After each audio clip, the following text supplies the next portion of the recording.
Welcome to your deep dive. Today we're tackling a really interesting topic, Islamic critical thinking. We're going to overturn some common assumptions using Irfan Ahmad's book, Religion as Critique, along with some other sources. Get ready to discover how critique is woven into the very fabric of Islamic thought. You might be surprised by what we find. Absolutely. We often hear about a perceived lack of critical thinking in Islam, but that's a very narrow view. This deep dive will uncover a rich tradition of critique within Islamic history and thought, going way beyond surface-level assumptions. I'm ready to dive in. We've got excerpts from Ahmad's book, quotes from key thinkers, and even some thought-provoking insights from everyday proverbs. Sounds like a great mix. Where should we start? Well, let's address the elephant in the room. Why is there this perception that Islam lacks critical thinking? Where does that even come from? It's a great question, and a lot of it comes down to a Eurocentric view of history and philosophy, particularly from the Enlightenment period. Thinkers like Kant often put European thought on a pedestal, seeing it as the gold standard for rationality and critical thinking. Meanwhile, other cultures, particularly Islam, were viewed as lacking these qualities. So it's less about an objective assessment and more about projecting European values onto other cultures. Exactly. Ahmad tackles this head-on in his book. He shows how this very specific definition of critique is tied to a particular historical and cultural context. It doesn't accurately reflect the diverse ways critique functions in other traditions. It makes sense. It's like judging a fish on its ability to climb a tree. Yeah. You're using the wrong criteria, so you're bound to reach faulty conclusions. A perfect analogy. And Ahmad argues that this misconception has been reinforced in modern times, especially after the end of the Cold War. And events like the Salman Rushdie affair, these events often feed into the narrative of Islam being monolithic and unchanging, further obscuring the reality of internal debates and a diverse viewpoint. So how do we start to paint a more accurate picture? If this common view of Islam and critique is flawed, where do we even begin? Ahmad argues that critique has been an integral part of Islamic traditions for centuries. He points to Shah Waliullah, an 18th century Islamic scholar from the Indian subcontinent, as a prime example of a critical thinker who was active even before Kant. Okay. Tell me more about Shah Waliullah. What made him such a critical thinker? Waliullah was a fascinating figure. His writings were filled with deep observations and analysis. But he didn't limit himself to reason alone. He actually used a variety of methods, including reason, spiritual insights, and even dreams, to explore complex theological ideas. Hold on, dreams. That's not what I expected. Right. It challenges this linear view of history where critical thought is portrayed as this solely European invention. Waliullah believed that knowledge could come from a variety of sources, not just reason alone. He was interested in exploring the universe and theological ideas from multiple perspectives. In his book, Fudul al-Haramain, he recorded 47 observations, or moshahida, which included mystical experiences, dreams, and rational arguments. Wow. So he was incorporating what we might consider subjective experiences into his intellectual pursuits. That really flips the script on how we usually think about Islamic scholarship. What kind of theological ideas was he grappling with?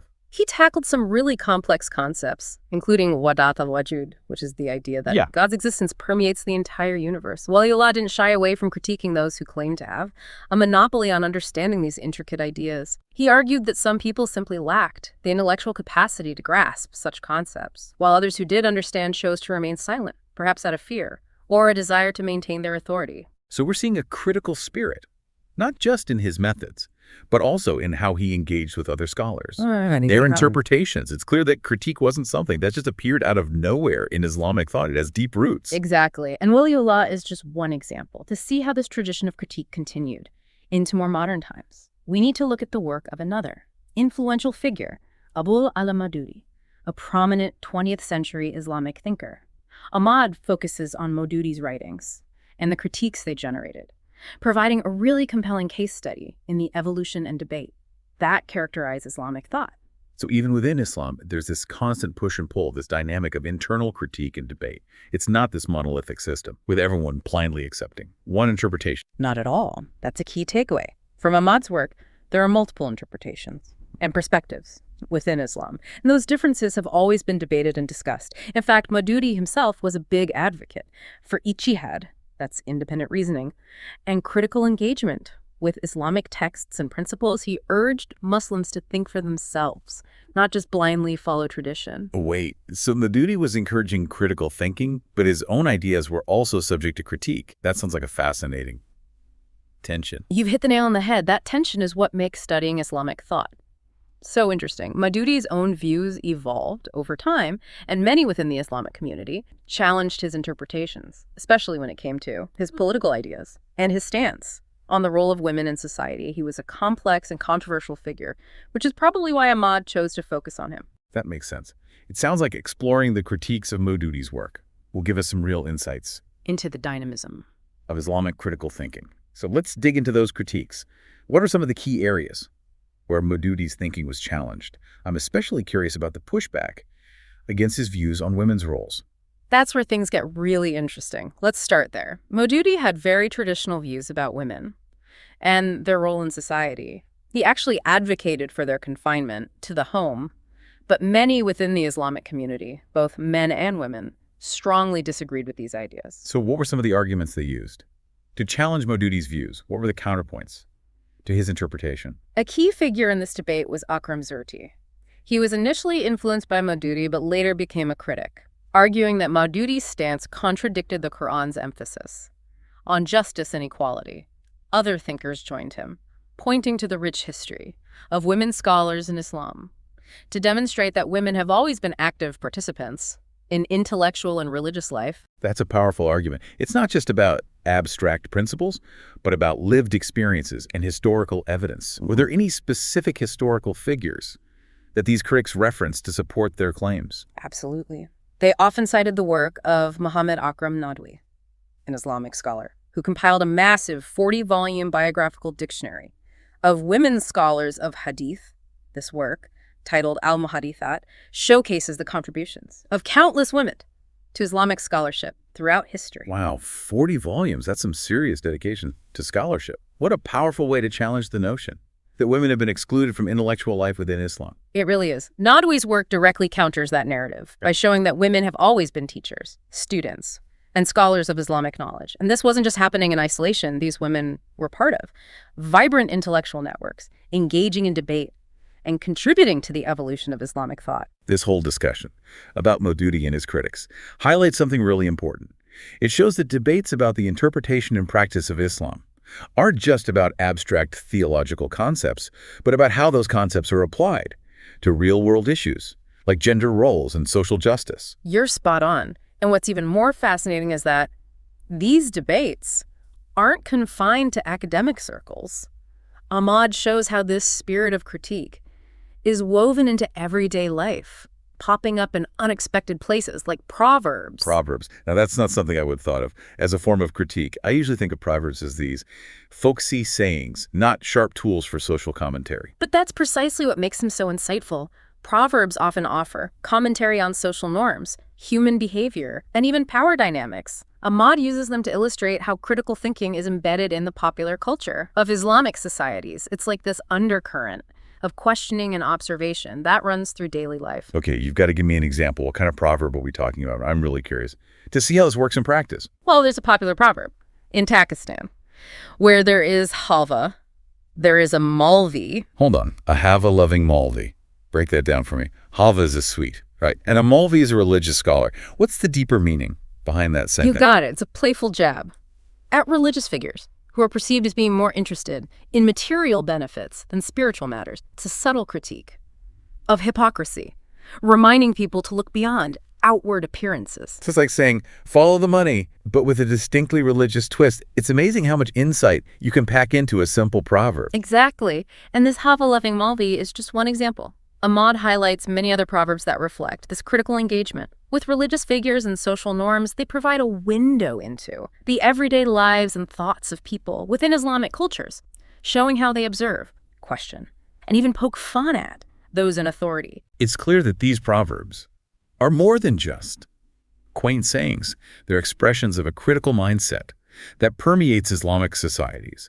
It reminds us that people aren't just blindly following religious dictates, but are actively engaging with them, interpreting them, and even challenging them through these witty observations. Absolutely. It shows a level of intellectual engagement that goes beyond the formal study of religious texts. But this critical thinking doesn't just play out in proverbs and everyday life. It also shapes social movements and activism. Now that you mention it, we've been focusing a lot on intellectual and scholarly examples of critique. It would be great to see how these ideas manifest in a more practical, real-world context. Do you have any examples of that? There's a really powerful example from the early 20th century, the Khudai Khidmatgar movement, led by Abdul Ghaffar Khan, also known as the Frontier Gandhi. Wait, the Frontier Gandhi.